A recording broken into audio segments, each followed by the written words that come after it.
শিক্ষার্থীদের কোটা সংস্কার আন্দোলন বা কোটা বিরোধী আন্দোলন একটা জটিল ধাপ অতিক্রম করছে।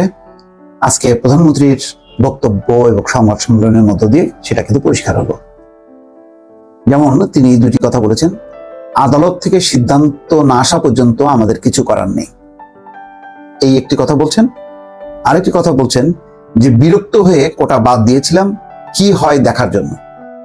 এই দুটি বক্তব্যের মধ্য দিয়ে এবং আজকে যারা সংবাদ সম্মেলন প্রত্যক্ষ করেছেন তারা মোটামুটি নিশ্চিত যে প্রধানমন্ত্রীর যে বডি ল্যাঙ্গুয়েজ তাতে কিন্তু তিনি যে কোটার পরিপত্র যার নির্দেশে সরকার ঘোষণা করেছিল বা জারি করেছিল সেটি যে বাতিল হতে সেটি ক্ষুব্ধ না, বরং হাইকোর্ট যে বাতিল করে আবার সেই কোটার ব্যবস্থাটা পুনর্বহাল করেছে তাতে তার একটা স্যাটিসফ্যাকশন সেটা কিন্তু পরিষ্কার ছিল।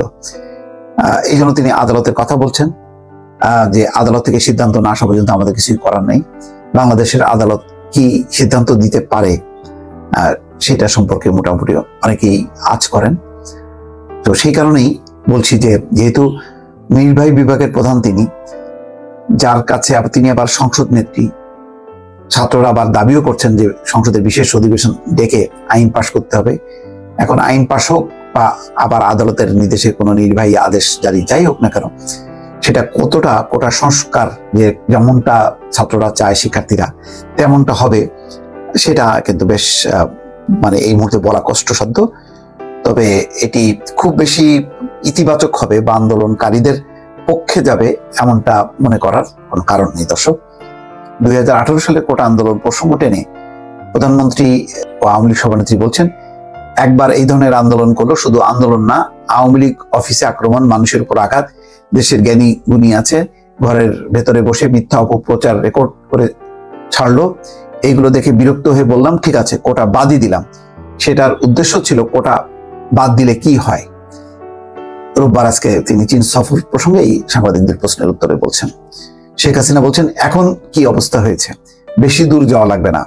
সর্বশেষ বিসিএস এ দেখেন, ফরেন সার্ভিসে 2 জন মেয়ে নিয়োগ পেয়েছে, পুলিশের 4 জন। নারী অধিকারের কথা বলি, সব ধরনের ব্যবস্থা করছি। বঙ্গবন্ধু নারীদের জন্য 10%, মুক্তিযোদ্ধাদের জন্য 30% কোটা রেখেছিলেন। এটি একটা সময় ছিল, এখন তো সেই সময় নেই। অবশ্য প্রধানমন্ত্রী বলছেন, আমরা বলেছিলাম যে কোটা পূর্ণ হবে না, যারা তালিকায় পরবর্তী থাকবে তাদের সেখান থেকে নিয়োগ দেওয়া হবে, সেটাই আমরা শুরু করে দিয়েছিলাম। তারপরে যখন আন্দোলন শুরু হলো সব বন্ধ করলাম। বন্ধ করার পর ফলাফল কি দাঁড়াচ্ছে, আমাদের দেশের নারীরা সচিব, ডিসি, এসপি হবে কোনোদিন ভাবিনি। এমনকি কোথায় পদায়ন ছিল না। আওয়ামী লীগ ক্ষমতা আসার পর প্রথম সেনা, নৌ, বিমান বাহিনীতে নারী নিয়োগ দিয়েছিলাম। প্রশাসনে প্রথম সচিব আমি করি। ডিসি, এসপি, ওসি সহ সকল জায়গায় নারীদের অবস্থা নিশ্চিত করেছি। অর্থনৈতিকভাবে সামনে আনার জন্য কোটা ব্যবস্থা রাখা হয়েছে। সেই সময় যারা আন্দোলন করেছিল সেখানেও নারী ছিল।